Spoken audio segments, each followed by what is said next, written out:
વિદ્યાર્થીઓ good morning. આજે આપણે બીજી ઇમ્પોર્ટન્ટ થિયરી કહી શકાય કે જે 2 માર્કમાં પૂછાય છે 2014માં કે બંધન ઉર્જાનો આલેખ, ન્યુક્લિયોન દીઠ બંધન ઉર્જા વિરુદ્ધ પરમાણુ દળાંકનો આલેખ દોરી જરૂરી એના તારણ દર્શાવો। આ થિયરી 2014માં બોર્ડમાં 2 માર્ક્સમાં પૂછાઈ ગઈ છે। તો આપણે જોઈએ થિયરી બહુ ઇમ્પોર્ટન્ટ છે અને આલેખ દ્વારા જ બધી સમજ આપવામાં આવેલી છે। તો અહીં y અક્ષ ઉપર ન્યુક્લિયોન દીઠ બંધન ઉર્જા જેનો એકમ MeV પર ન્યુક્લિયોન છે અને x અક્ષ ઉપર પરમાણુ દળાંક એ લેવામાં આવેલા છે। હવે એના મુખ્ય લક્ષણો 3 છે। તેમાંનું પહેલું કે જે વચગાળના પરમાણુ દળાંક, હવે આપણે જાણીએ છીએ કે x z a, એમાં z ને પરમાણુ ક્રમાંક કહેવાય, a ને પરમાણુ દળાંક કહેવાય અને n જે આવે n બરાબર a z એ ન્યૂટનની સંખ્યા બતાવે। તો અહીંયા પરમાણુ દળાંક એટલે કે a ની વાત કરેલી છે। તો પરમાણુ દળાંક આવે છે x અક્ષ ઉપર, તો જેનો પરમાણુ દળાંક એ લગભગ 30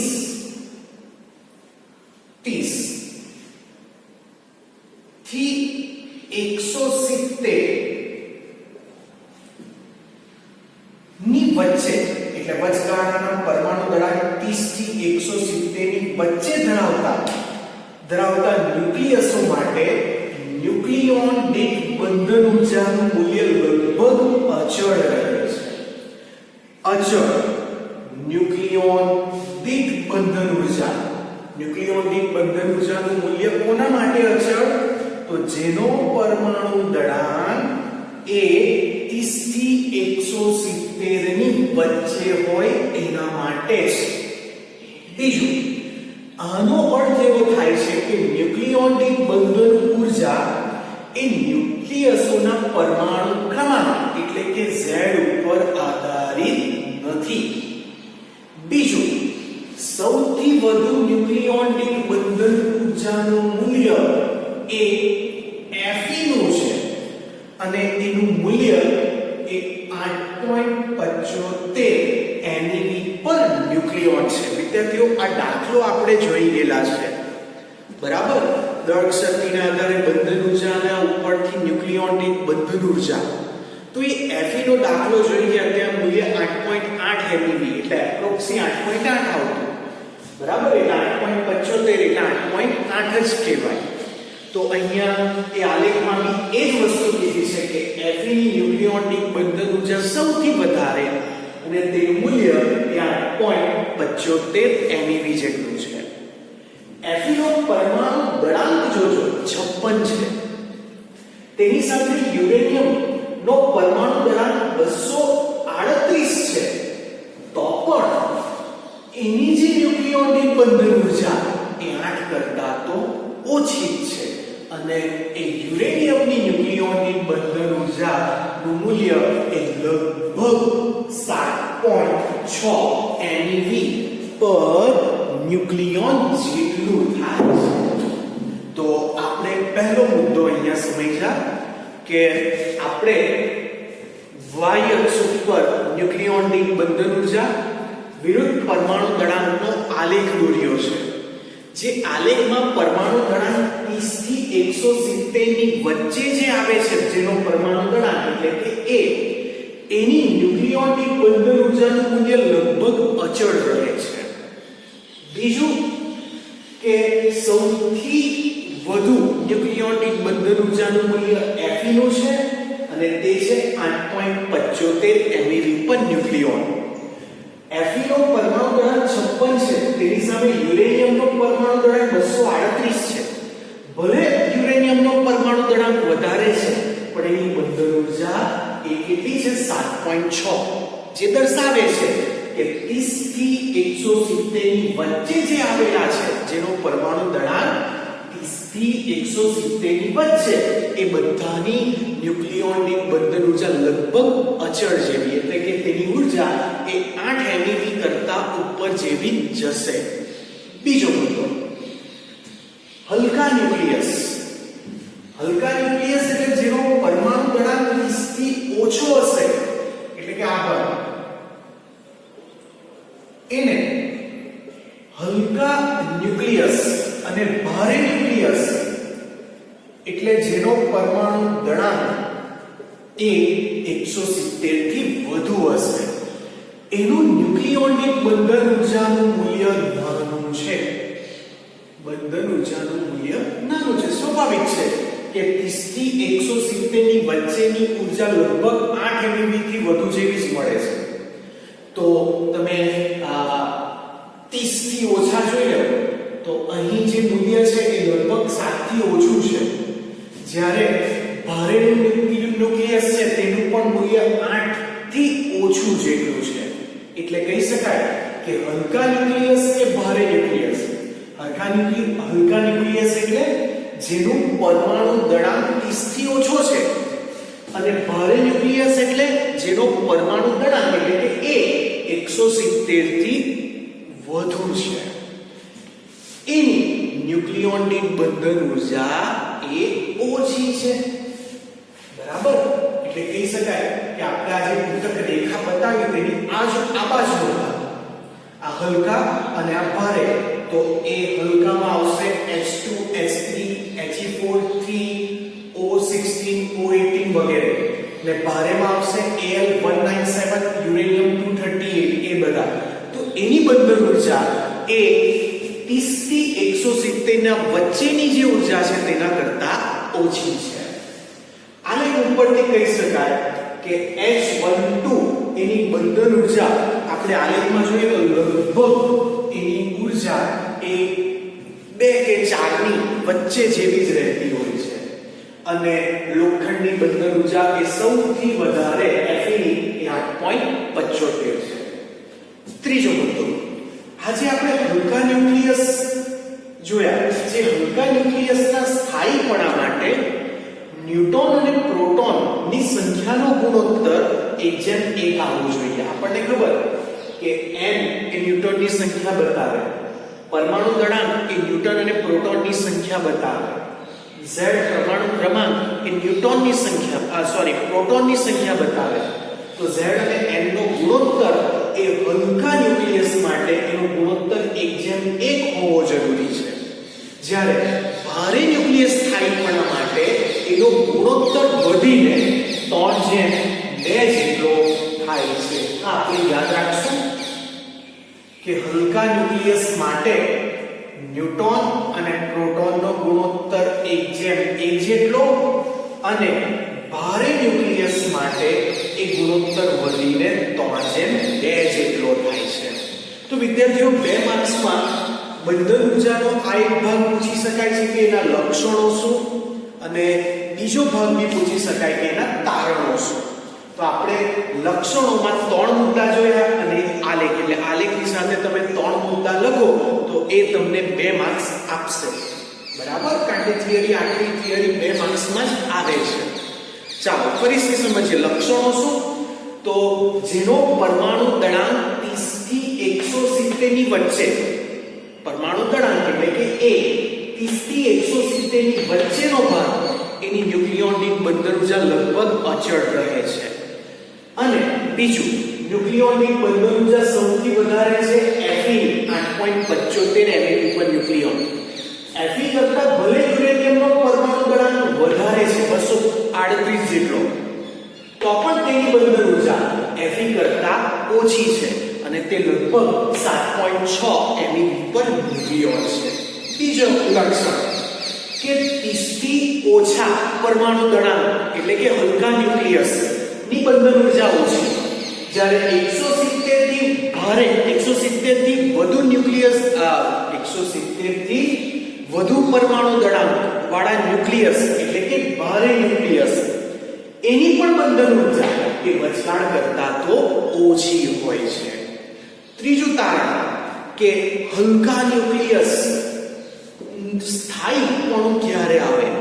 જો જ્યારે હલકા ન્યુક્લિયસ એટલે કે H12 He આ બધા જે છે આ તરફના ડાબી બાજુના એ બધાનો ન્યુટ્રોન અને પ્રોટોનનો ક્રમાંકનો ગુણોત્તર 1:1 થાય તો આવે. એ જ રીતે ભારે ન્યુક્લિયસનો આ ગુણોત્તર સ્થાયીપણા માટેનો ગુણોત્તર એ 3:2 નો છે. તો આ આપણે જોયું કે એના લક્ષણો. હવે આપણે જોશું કે એના તારણો શું કહે છે. તો તારણો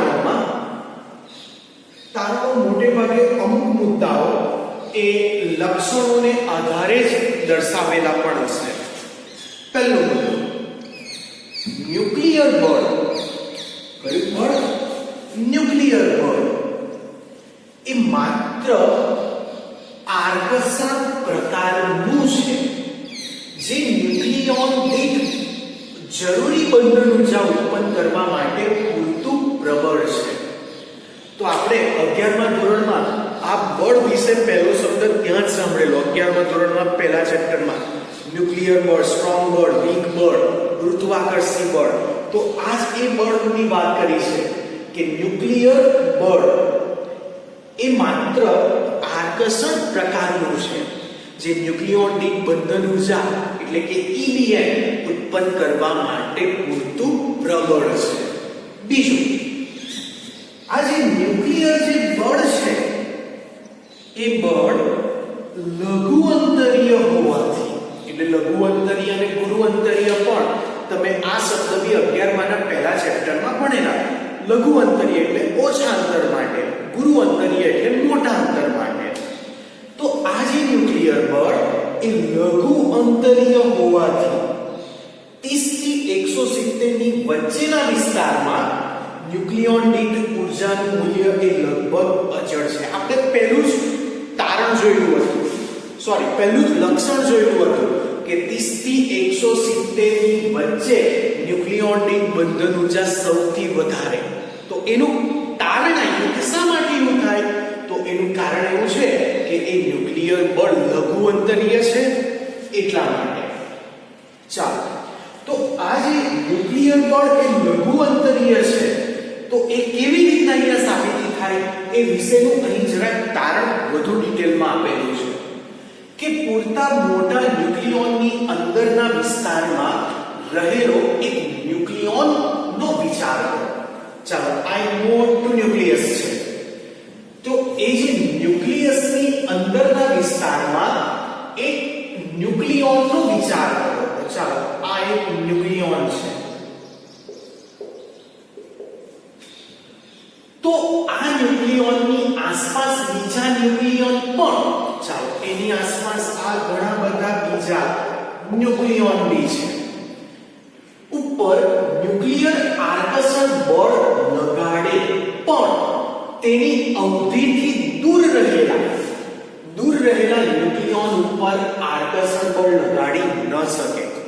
ધારો કે આ જે ન્યુક્લિયર બળ છે એની અવધિ એટલે કે એનો વિસ્તાર ધારો કે લગભગ આટલો છે. તો આ જે ન્યુક્લિયોન દ્વારા બીજા ન્યુક્લિયન ઉપર લાગતું જે બળ છે, આકર્ષણ બળ, એની અવધિ એટલે કે એના વિસ્તારમાં આવતા જે બીજા ન્યુક્લિયોન છે એટલે કે એના ઉપર જ આ બળ લગાડી શકશે. એની અવધિથી દૂર રહેલા માટે અહીં આકર્ષણ બળ એ લગાડી ન શકે. ધારો કે કોઈ ન્યુક્લિયોનને ન્યુક્લિયર બળની અવધિના અંતરમાં p જેટલા પાડોશીઓ હોય, એટલે કે આમાં જે એની આજુબાજુ જે પાડોશી છે એની સંખ્યા ધારો કે p છે, તો તેની બંધન ઊર્જા એ p ના સમપ્રમાણમાં થશે. એટલે બંધન ઊર્જા એ અહીં p ના સમપ્રમાણમાં. અને આપણને ખબર છે સમપ્રમાણ કાઢીએ તો એક અચળાંક આવે અને એ અચળાંક છે k.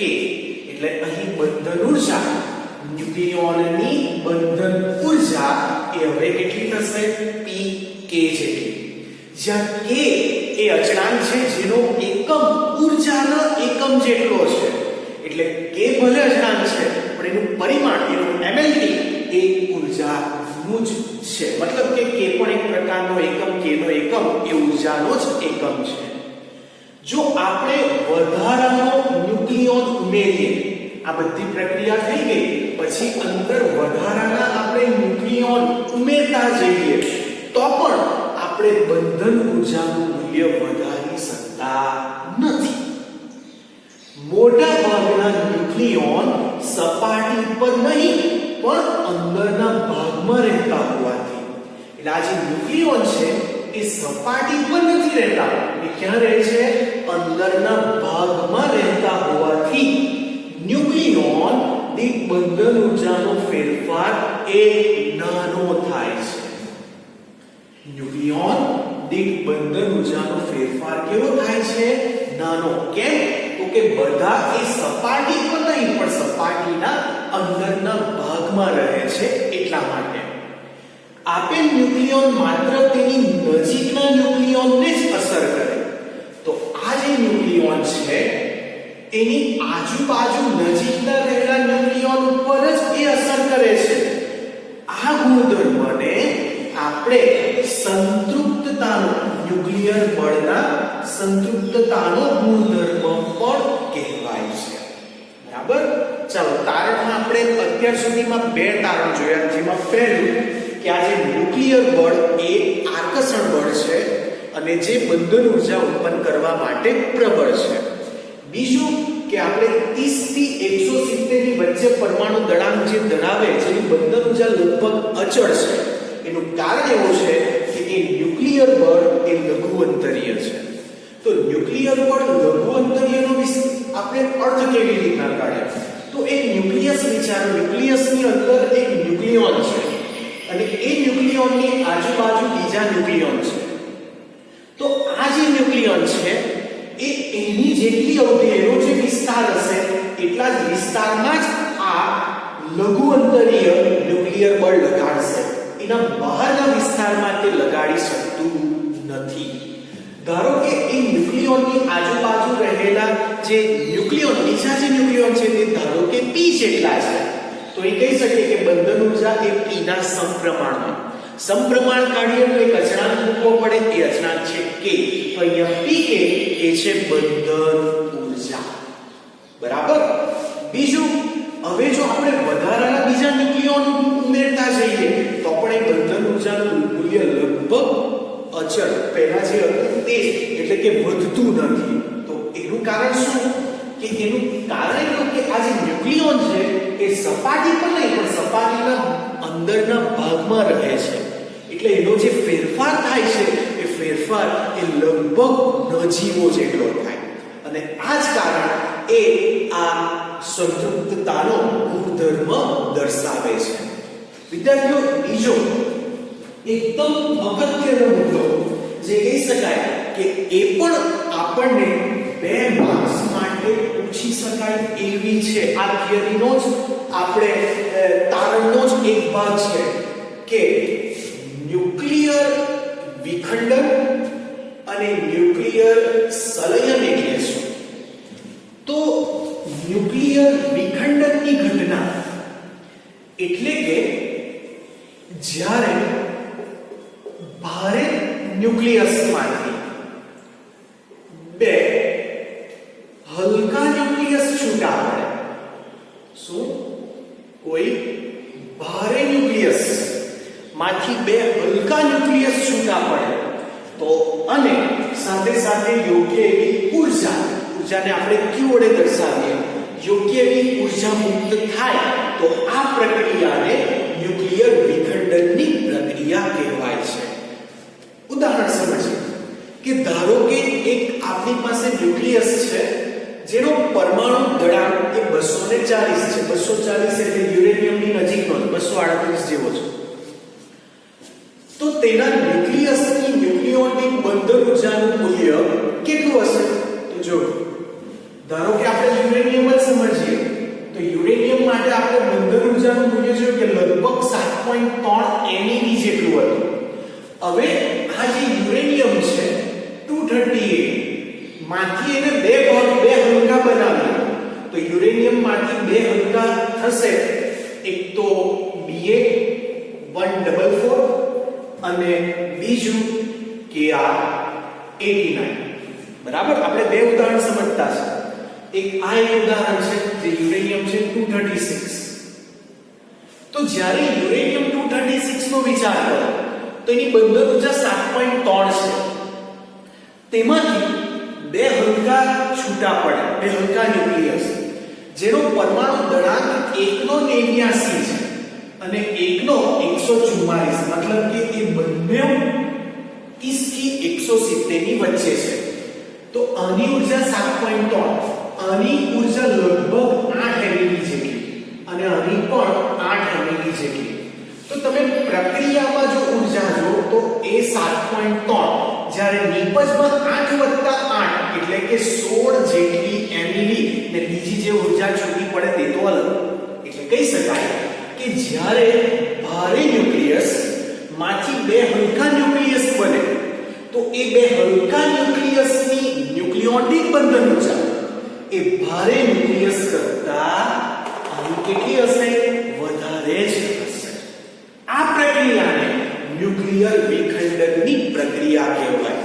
જેને એક બીજા ઉદાહરણ દ્વારા સમજીએ કે 240 પરમાણુ દળાંક હોય તેવા ન્યુક્લિયસમાંથી 120 હોય તેવા ન્યુક્લિયસ માટેની મૂલ્યની સરખામણીમાં એનું મૂલ્ય ઓછું. એટલે તમને કીધું છે કે 240 હોય એટલે કે ભારે ન્યુક્લિયસ, તો તેની ઊર્જા લગભગ 8 થી ઓછી હશે.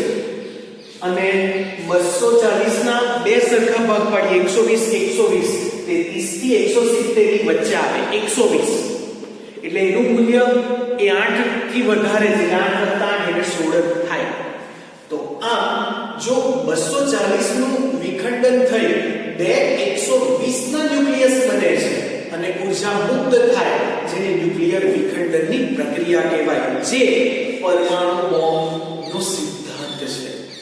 એટલે શું કે યુરેનિયમ ઉપર ન્યૂટનનો મારો કરો તો તેને લીધે Da અને Kr છૂટા પડે, સાથે સાથે ન્યુટ્રોન બી છૂટા પડે અને આ જે ઊર્જા છે એ ઊર્જા દ્વારા યુરેનિયમ એ ન્યુક્લિયર બોમ્બ બી બનાવી શકાય છે.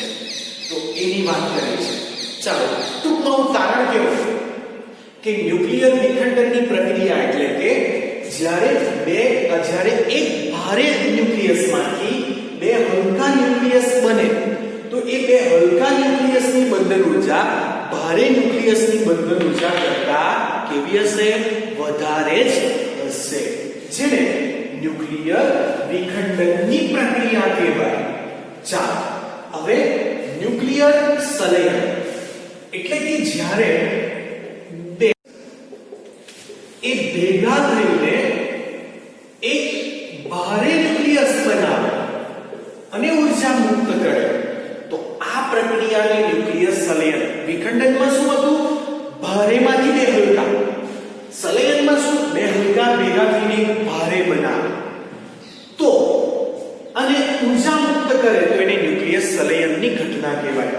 એક ખાસ કાળજી રાખજો, બે હલકા ન્યુક્લિયસ એટલે તેનો પરમાણુ દળાંક 10 કે 10 કરતા ઓછો હોય, મતલબ કે આમાંનો એરિયા 0 થી 30 ની વચ્ચે, તો આપણે H12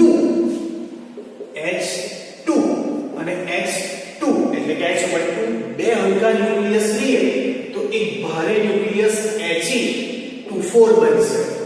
તો He24 એક અહીંયા હોય જેની બંધન ઊર્જા જો આપણે આલેખને આધારે જોઈએ તો આની બંધન ઊર્જા 1 MeV પર ન્યુક્લિયોન છે અને આની પણ 1 MeV જેટલી છે. અને આ જે He24 જે આવે છે એની ઊર્જા એ ટોટલ 7 MeV પર ન્યુક્લિયોન છે. એટલે એ પણ કહી શકાય કે બે હલકા ન્યુક્લિયસ માંથી એક ભારે ન્યુક્લિયસ બને તો એ ભારે ન્યુક્લિયસની ન્યુક્લિયોટિક બંધન ઊર્જા એ બે હલકા કરતા વધારે જ હશે. તો આવી પ્રક્રિયાને ન્યુક્લિયર સંલયનની ઘટના કહેવાય છે. તો વિદ્યાર્થીઓ ઘણી વખત બોર્ડમાં આવી થિયરી આવી છે કે ન્યુક્લિયર વિખંડન અને ન્યુક્લિયર સંલયન વિશે સમજાવો. ઓકે, તો આપણે અહીં કહેવા જઈએ તો લક્ષણો જોયા, અને તારણો. તેમાં તારણો જોઈએ તો આ જે ન્યુક્લિયર જે બળ લાગે એ બળ એ માત્ર આકર્ષણ જ છે અને એ જે આકર્ષણ છે એ આ ન્યુક્લિયોનની બંધન ઊર્જા ઉત્પન્ન કરવા માટે પૂરતું પ્રબળ છે. બીજો મુદ્દો, આ જે ન્યુક્લિયર બળ છે એ લઘુ અંતરીય છે, ઓછા અંતર માટે જ 30 થી 170 ની વચ્ચે ન્યુક્લિયોનની બંધન ઊર્જાનું મૂલ્ય એ લગભગ અચળ રાખે છે.